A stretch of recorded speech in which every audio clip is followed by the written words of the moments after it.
All right. Hey, y'all, this is Trent Knox with the Trent Knox Show, back with another episode of Talking Shop. Today's guest is Bill Foster. He's an actor, a vineyard owner, a rancher. He's a hardworking person, and I have to say, after looking at his acting resume and some of the things that he's been involved in, he's actually multi talented. Has a plays different types of characters, and not quite yet Matthew McConaughey, but he's on his way to being the Texas hero here. Hey, Bill, you want to say hello to the viewers? Hey, how you doing? Glad to be here. Thank you. Yeah, I mean, I actually was kind of taken aback by all the stuff that you have on your actor's resume. When did you start acting? What was the story behind that?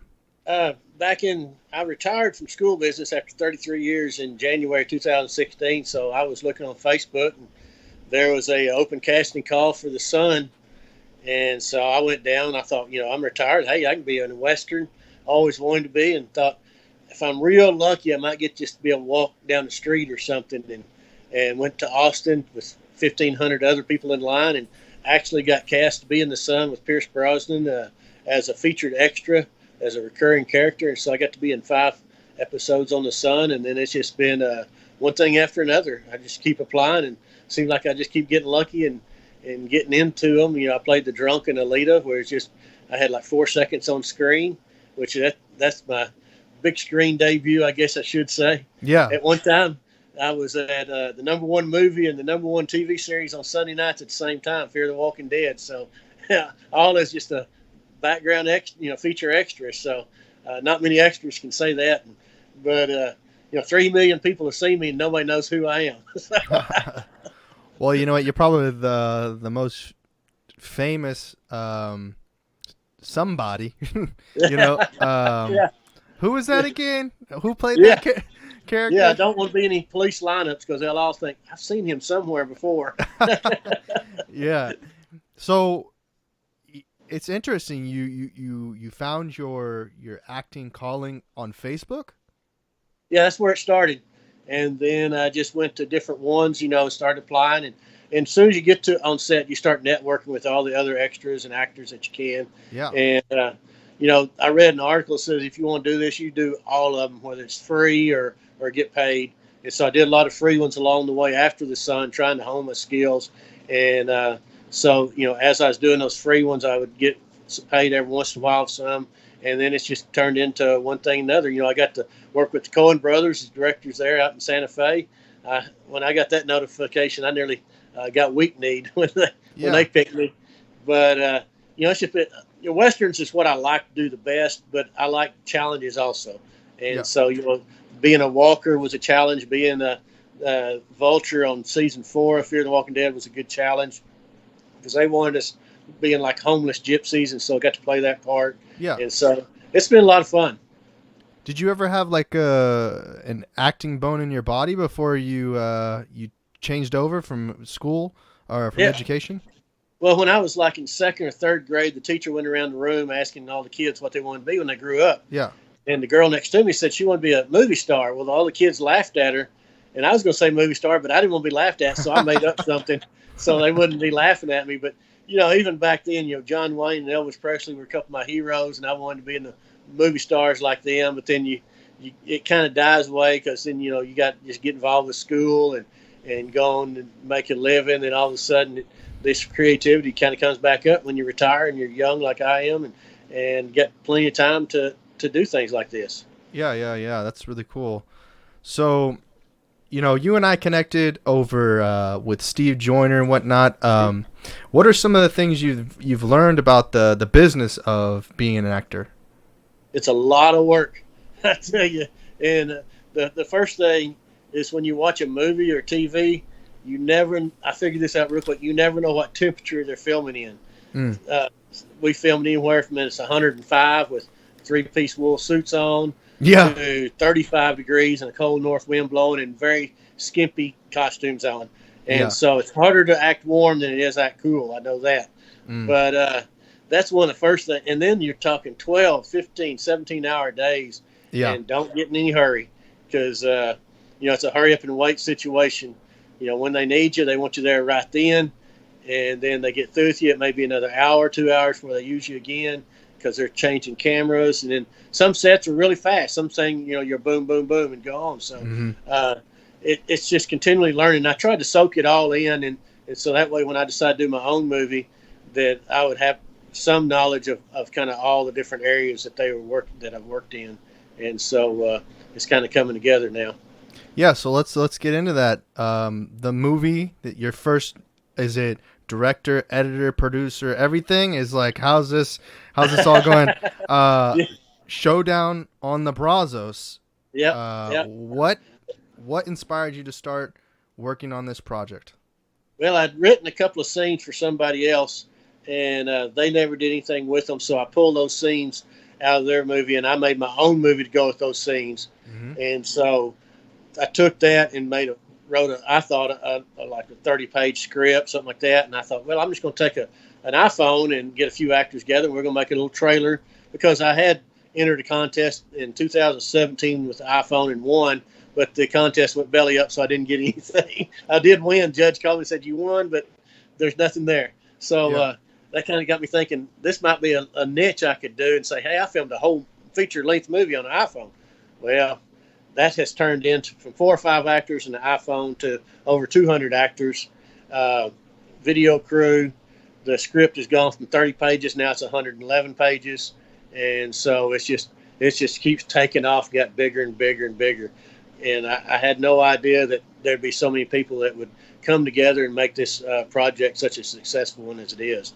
And it's really unbelievable. There's so many different side stories within the movie. It's really one of a lifetime type deals. Not just because it's the first one, it's just because there's so much that had to come together in order to make this movie on such a low budget. Now, out of my pocket, it's really high, but overall it's a pretty low budget movie. Yeah. But I think it's going to be one of the better independent low budget movies I'm hoping ever made. So we'll see from there. But, yeah. Did you come from an agricultural background when you were growing up? What was that like? I was raised on a wheat farm in central Texas up by Wichita Falls. My brother and I had a whole bunch of hogs we had to feed every day, and then went on to college and majored in agriculture and worked on a dairy, worked my way through college. I graduated with a 4-year degree in 3 years, working full time. And as always, those jobs nobody else wanted to do, like work on a dairy and shred pastures and whatever it took to make $1 or $2 to get through college. And that's what I did. And I realized real quick I had to get out to try to make a living. So that's why I crammed 4 into 3. And I got out and started teaching agriculture, and then moved over as a principal for 15 years and then superintendent for 11. So total of 33 years. And I decided I'd tortured everybody long enough. So I got out, and I started writing before I retired, and I started publishing after I retired. And that kind of led into the movie business part of it. Also. Okay. What were you writing about? Were you writing about like text, or were you doing a narrative? I was doing novels, and I wrote a novel, and of course it was typical first. Everybody has that first novel, makes all the mistakes in it. But while I was elementary principal, I thought I'll write some children's books, so I had a couple of children's books published. But then I started Western novels, and that's my main thing. And I had one. I waited till after I retired to have it published, and so you always have that idea. I want to see it in the movies or whatever.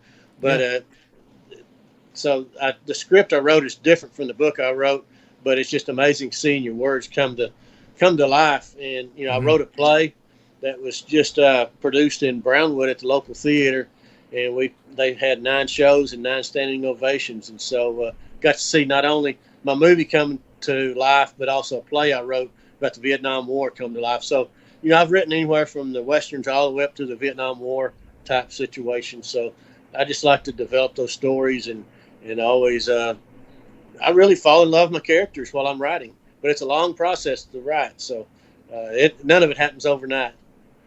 Have you taken any courses or classes on screenwriting since you started writing? No, I studied a lot on internet. I started researching and looking up the format on screenwriting. And when I wrote my original screenplay for the Showdown on the Brazos, I actually copied the format from John Wayne and the Searchers, Oh. and people would see it and they, this is all written wrong. This is all written. I said, if it's good enough for John Wayne and John Ford back in the 50s when they made this, it's good enough for us right now. But since then, I have transferred that over onto Final Draft, which is the program that nearly all the contests want. That, you know, because when you enter a screenplay contest, they want a certain format. Yeah. Nobody really wants it in the old 1950 format, so I had changed it over to the Final Draft, which that was a chore, but we got it done. Yeah. And now I started entering more contests. In fact, I'm a finalist out in Tucson for screenplay, trailer, and poster. So hopefully I'm a trifecta in October. Yeah. Best of luck on that. So, what was the pre-production on Showdown on the Brazos like? What? How did you get the 200 people together? What was this? How did this all work out? It was a long process. It took probably a year before we ever actually sit down and started saying, okay, here's an actual shooting date. I had a couple of friends that had signed on with me, said they want to be actors in the movie, and so they're some of my co-producers. I listed them as co-producers, and we would meet a lot. And of course, technology makes it where you can talk and text all the time, and we would have meetings. And but really, the key part of it was, I mentioned earlier, my other job where I observed teachers. Mm-hmm. I was in a school observing a teacher, and I stopped to visit with the principal, and she told me her son was 21 years old and a videographer. If I ever need any help videoing something, he'd be glad to help me. And so I thought, oh yeah, here's another parent trying to push off their kid onto the job. But the more I talked with the principal, as a lady, the more I liked her and realized she was very truthful. And so I interviewed her son. We hit it off. I hired him as my videographer and and eventually moved him up to assistant director. And that was the first step in that process. And then so we took probably 8 months of just planning out everything. And then when it came time for a casting call, what all the characters we needed, had to list. It took a long time listing, make sure we had all the characters. And then what would be if three men tried out for one character and I liked all three of them, I'd go back and say, I've got to write two more characters in this movie. And so that's how it went from 30 pages to 111 pages. And so, in trying to mingle those, once you write a new character, try to get him in that scene. And so, and little things would happen, or somebody would say something that would help me visualize a scene. And so we'd get that scene together. But there's been a lot of setbacks along the way and a lot of jump forwards along the way. So, like I said, it took every bit of a year before we ever started. Well, let's see, we met in February and we filmed in January. So just 11 months before we, and in that process, I had back surgery, and there was a time or two that I said, I'm not doing it. I just can't do it. And one of my co-producers, she threatened to whip my tail if I didn't get up out of the chair and do it. So I kept on going forward, and we eventually made it. So here we are. Yeah. And you're also acting in it as well, right? Yes. And when I did that, that's back when it was small cast, going to be fairly easy, things like that. And then I don't know if I would have acted in it any different, knowing it's going to be this long or not. I don't know. I've really enjoyed being on both sides of the camera. I can't tell you which one I like best because right now it's 50-50. But I would like to direct a movie and have all the big equipment around me so you can see what's going on, a lot more help. Right now we're small staff, got a camera, a couple of cameras, little Black Magics. They're really producing some good scenes. But, we have to, 3 or 4 of us are sitting down there looking over the screen like this, trying to figure out, okay, let's do this different or that different. But I've really enjoyed it. In fact, we filmed a couple of weeks ago, and it was at Brazos River, and I actually stayed in the river all day nearly. So I had the good seat because it was nice and cool sitting out there in the water. Yeah. That's true. Yeah. So we're going to take a real quick break to say thank you to our sponsors, and then we'll be right back with you guys. All right, back from the audio break. Once again, I'm with Bill Foster here. He's the actor, director, producer, editor, cinematographer of a show, a new movie called Showdown on the Brazos. It's going to be coming out very soon. It's up for 3 different awards, and for movie poster, for original screenplay. There's a number of different things going on. But outside of that, he's got another project going on, a vineyard. Tell me about the vineyard. What's going on with that? Well, the vineyard actually started in the process before the acting, and we were looking for something to do in retirement. We were both, my wife and I, were looking to have something kind of a micro crop of some time, because where we lived at the time, we had 12 acres. 6 acres of it was where we could actually farm something on there. So I was elk hunting with some friends, and one of them said his brother had a winery. There was a shortage of grapes and couldn't find enough Texas grapes. And I said, light bulb went off. Said, "Oh, maybe that's our cue right there to make a little money in retirement." Things didn't work out in that where we were, because we drilled a well and the water was not right for grapes, and so we moved over to this other place. We bought a place with a retirement and got great water, and so we've got two acres of grapes in the ground right now. The first acre will be producing next year, and then 2 years from now the other acre will start producing. Then we've got 4 more acres coming this spring. So we'll have a total of 6 acres in the ground. That's about all 2 people plus seasonal help can handle. And, I'd love to cover, we bought 34 acres. I'd love to cover it all with grapes, but, reality and what we can actually do are probably 2 different things. And so, but they're all red wine grapes. We've already got them all sold and hadn't grown a grape yet. That's how big of a shortage there is. But we've got the Tannat. I don't know if you heard any of these varieties. Tannat, Suzal, Mourvedre, and Petit Verdot will be our varieties. And a lot of those are used in red blend wines, and some they're starting to make them into the straight, like Tannat is a straight Tannat wine. So we never drank wine until we started experimenting to decide if we want to do this or not. And so that's when we started tasting different wines and finding what we like, and hired a consultant, and we decided on what varieties to plant, and that's taken, took a year or so just before we ever put them in the ground too. So it's a major undertaking, that's for sure. And it's going to be at local vineyards near your area where you're at, right? Yes, yeah, it's on the same property. I can walk out my front door and walk straight to the vineyard, and Gotcha. It'll be there within about 100 yards. And so, in fact, when we get through the interview here, that's where I'm going to head out and start driving some post. The hardest part of a vineyard is putting it in. Really? So once we get it all in, then it's not too bad. But boy, I tell you what, putting it in, that's a lot of work. When is the season for grapes? When do you start growing? They grow all through the warm months, but the grapes actually, they've been harvesting them early. Usually you don't harvest them until September, in late September, but last year and this year they've already harvested them this time of year. So being just due to the heat and the dryness of it all, the grapes have been a little smaller, but they've been harvesting them earlier. And there's only one way to harvest them if you're small, and that's by hand.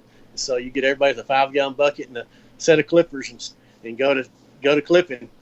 But the ones that's going to start producing next year, they've got a lot of leaf growth, a lot of vines. In fact, I need to go tie some of them up because they're going everywhere.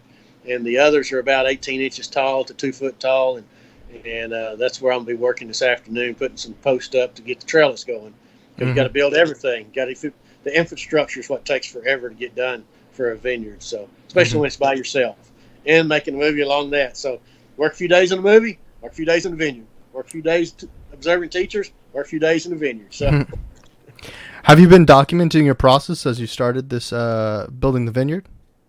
No, I wished I had of, but I wished I'd had at least a video or at least pictures of it as we go. But you get busy, and we do have pictures, but it's not a good sequential type picture. But my videographer is going to bring his drone out, and we're going to get a picture of it early. Yeah, and then the next few years just keep coming back at the same time and get us a picture of it just to see how it's growing, and that's going to be real interesting to watch too.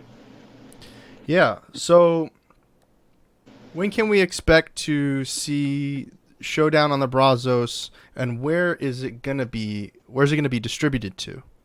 We'll have it in spring or summer of next year, 2020. Right now we've got 3 different people wanting to be sell it to distributors, and so we have not picked a distributor yet. When Josh is my videographer, me and him and my wife sat down and met when we first decided to do this, being that we took in consideration it's my first movie, his first Western movie. He's filmed a lot of other things, shorts and everything, but nothing full length. We decided let's go ahead and not try to sell the screenplay, not try to sell a trailer. Hmm. Let's just go ahead and make the whole movie, and then we'll take it to the what they call cash agents, which will try to sell it to the distributor to show them what we can do. Now, most distributors are not going to watch the whole movie, but at least they let's say, "Where's the movie?" We can say, "Right here, here it is. We got a Hmm. finished product," and so that's the process we're in. We've got one in L.A. that's wanting to be help sell it, or two in L.A. exactly, and then one in New York, and so. I feel like when we finish it, we're going to have those, not only those to pick from, but others to pick from too. So hopefully it goes to the highest bidder. Yeah. So what's gonna make you happy? What's gonna make it successful to you? What's the thing that you want most to come out of this first film? I hope it's a good movie, number Yeah. one.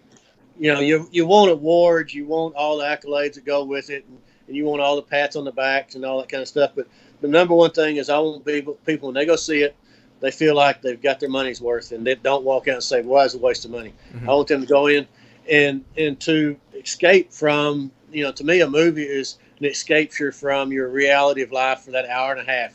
You're drawn into that movie, whether it's in the theater or in your living room, and you escape all the pressures of life while you're watching this movie. And Hmm. hopefully, when they get through watching this movie, they enjoyed it.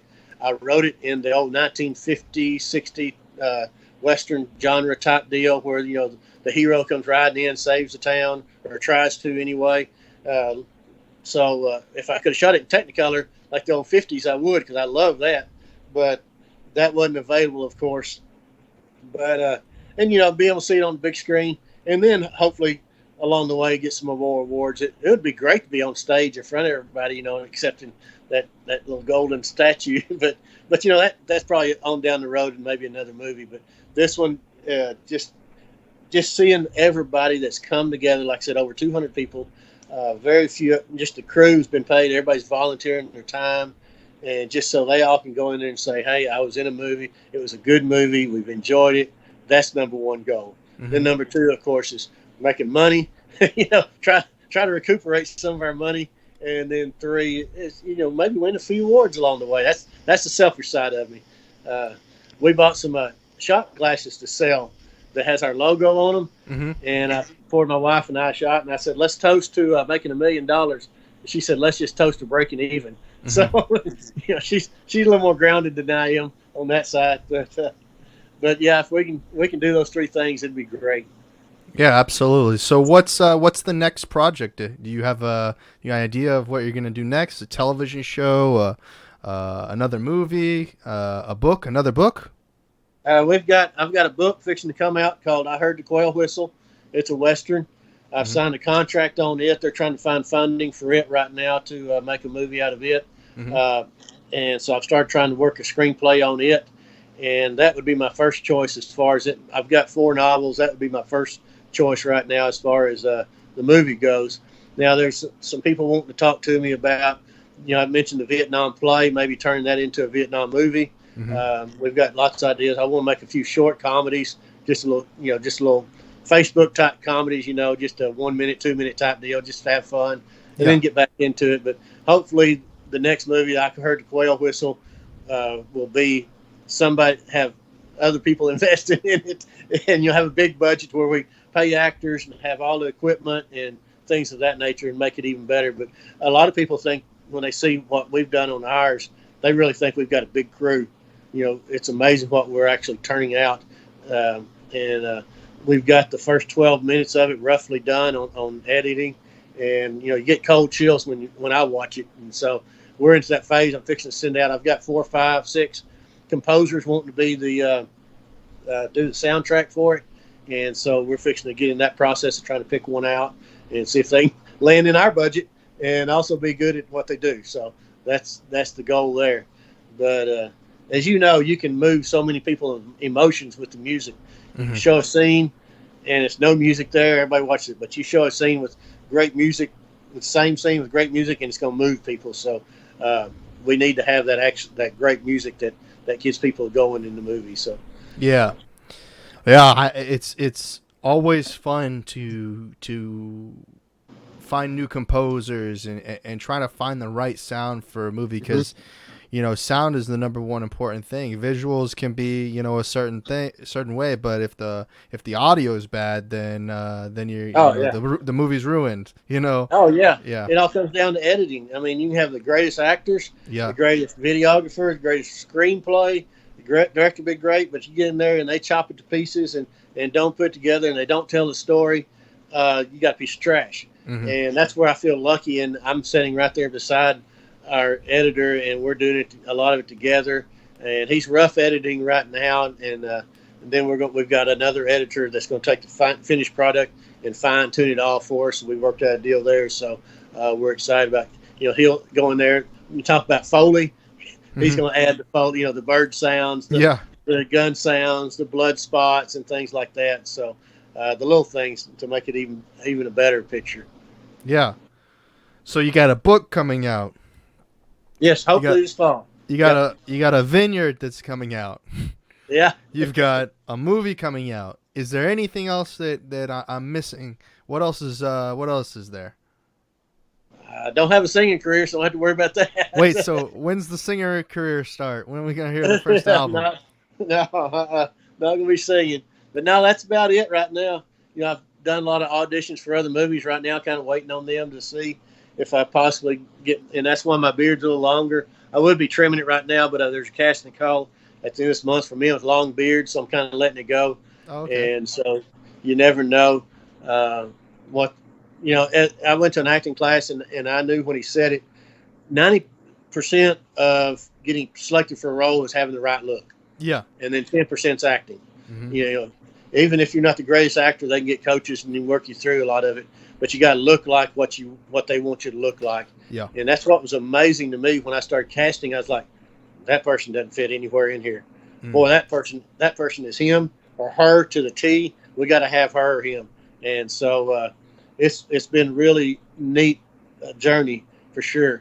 And I talked about some of the setbacks. We had a cameraman that had joined on, and he backed off. So Josh came back to editing from being an assistant director back to the cameraman. I thought that was a big deal at the time. Turned out to be just very little. Broke my leg on set one day, and it ended up my horse fell on me about noon on Saturday, and I went ahead and directed the rest of that day, and, Oh, and wow. all day the next day, and acted on a broke leg, and Oh, then wow. had a plate put in it Wednesday after that Sunday. So that set us back 6 or 8 weeks, and then once we got going, got everything scheduled.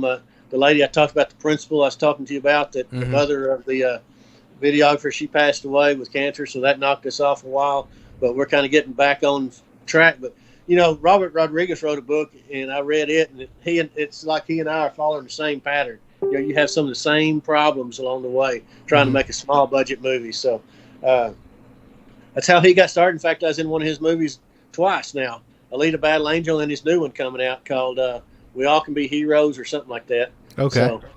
So got to be in that one the other day. So he's one of my favorite directors right now, along with John Ford and several of the other older ones too. So Yeah. I try to use a lot of different some of their techniques and try to develop our own along the way. Hmm.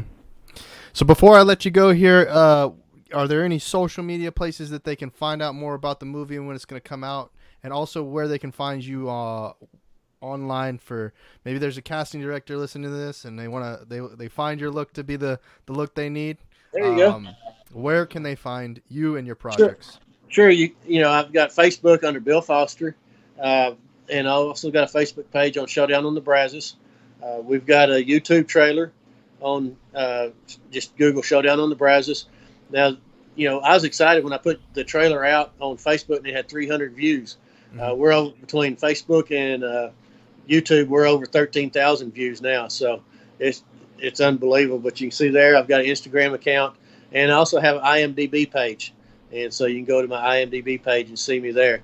And you can also go to quailwhistle@gmail.com and send me an email and ask me anything, and I'll try to get back with fans or whoever and try to answer them.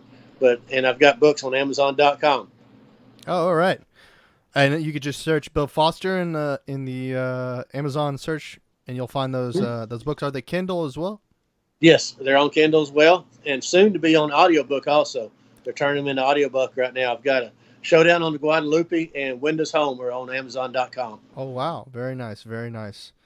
All right, well, thank you very much, Bill, for coming on the show. There was a lot there to think about as far as if you're an actor, a director, a any sort of person in the entertainment industry. If you're thinking about doing some, opening up your own vineyard, what are some of the things going on there? But yeah, once again, thank you, Bill, for joining the show.